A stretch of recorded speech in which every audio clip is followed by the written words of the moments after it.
สบายดีทุกคนสบายดีตอนเช้ามาอย่างนี้ที่น้ำตกไปย่างไปเลย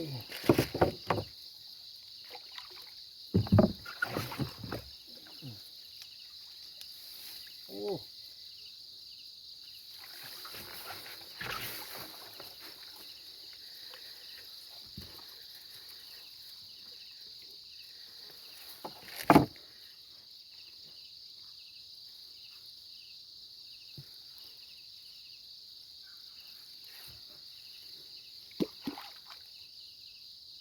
มาแล้วปักตองเนาะอะไรอันหนึ่งแล้วตอนเช้าแต้มที่สองตอนแต้มที่สองเมื่อกี้มันครึ่งละเมื่อกี้มันครึ่งน้อย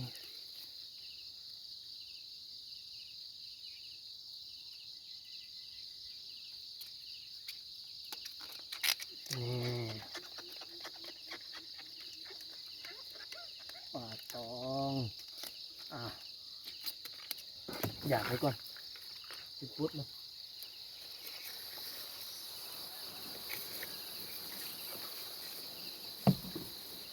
หลายนี้ดิโอ้กินอีกเพ่งตึงโจ๊กอย่างเดียว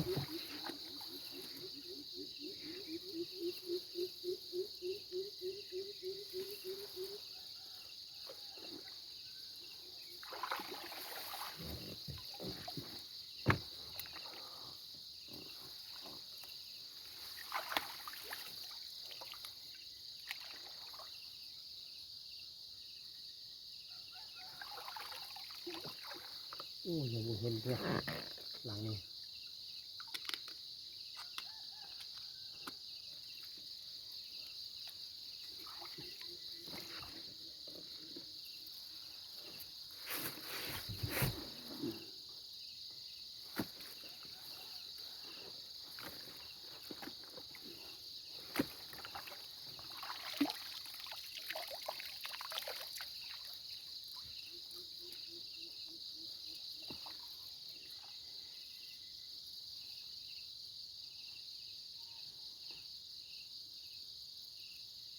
โอ้มีลุ้นละเห็นละเป็นปลาละ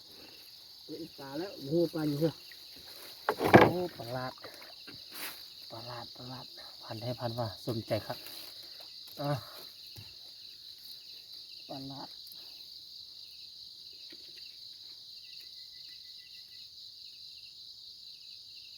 สุดยอดให้พันเนี่ยหลายลบหลายเตาจกมุ้งเชิงบางครั้ง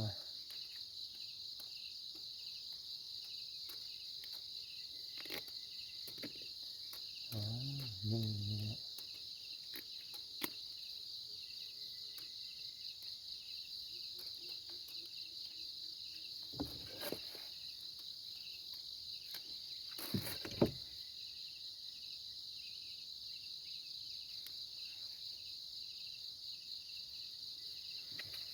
ปลาลาดปลาตองปลาคึง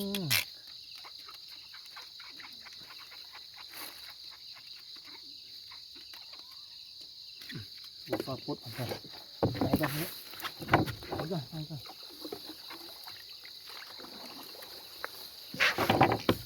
มันบุบไปไม่โทรแล้ว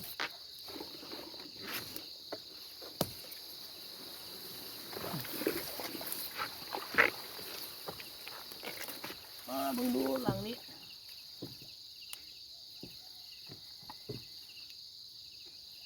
บุกอีกอย่าง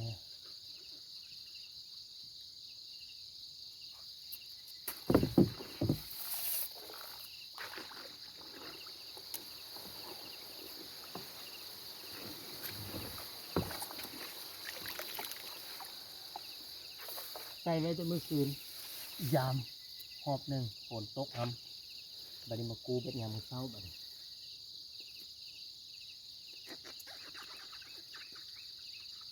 น้ำแห้งลงแล้วน้ำแห้งปล่อยน้ำหลังนี้เอาบอลอน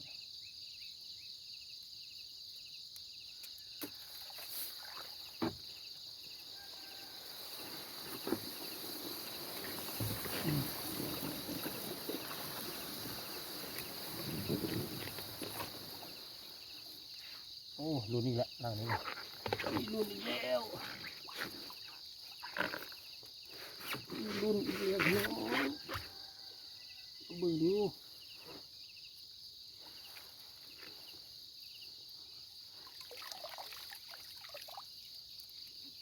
ปลดปมออกก่อน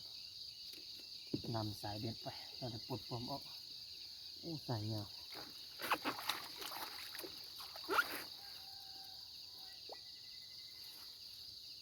เห็นป่าละอีเชิงพี่เว้ยปลากดปลากดบ้านนี้นะ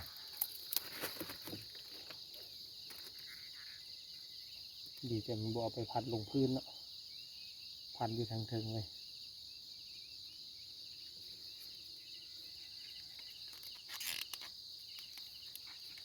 นี่แต้มที่สี่พี่น้อง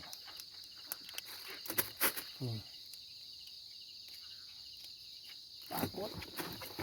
ปลาตอ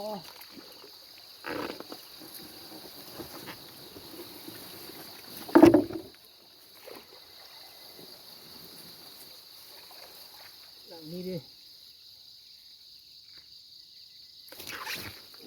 โหตลอด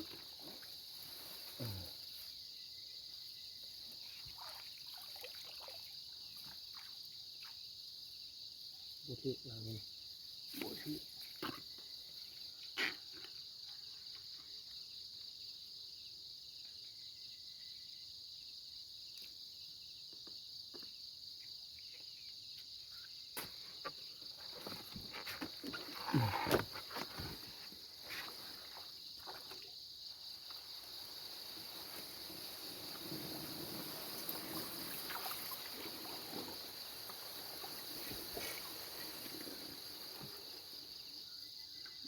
ก็บุตร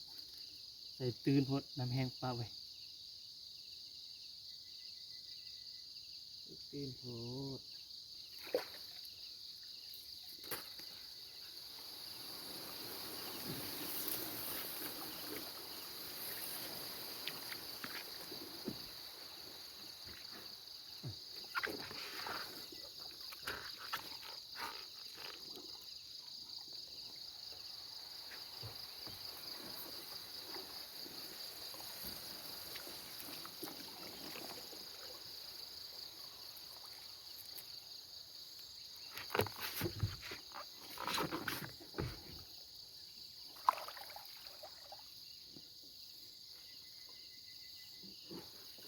อย่างนี้เรานักยามจีบุคองจีบุพัน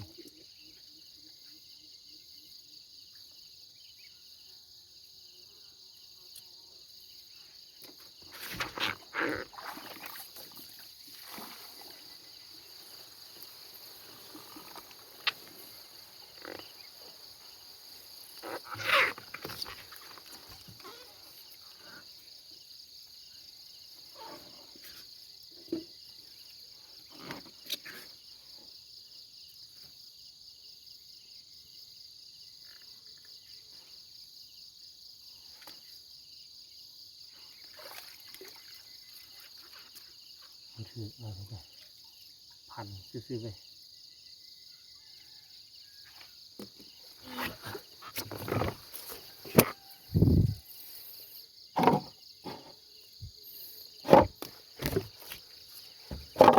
ต่อบ่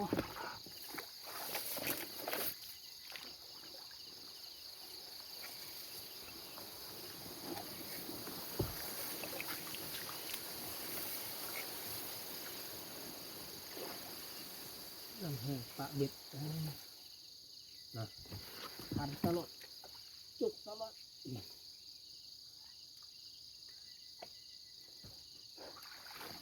ตัวบุถึงแล้ว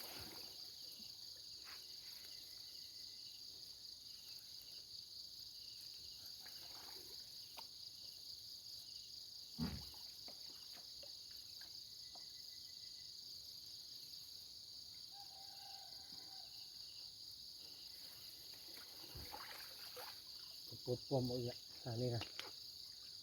นั่นสายเบ็ด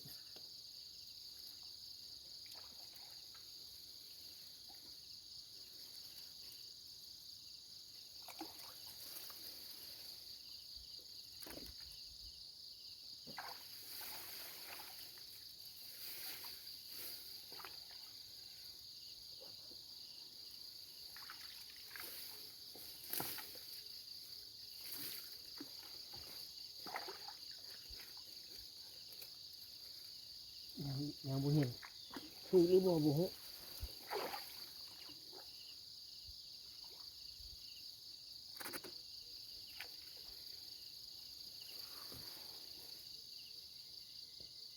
โอ้เทีอยู่เห็นละ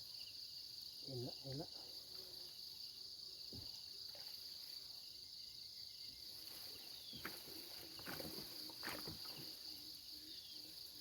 โอ้อืม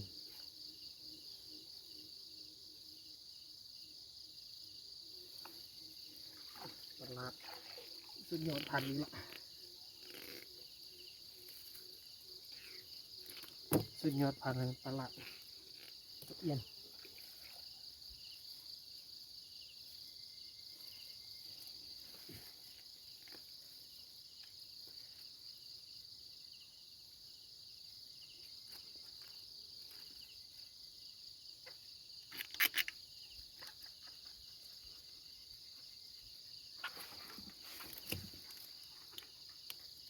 อืม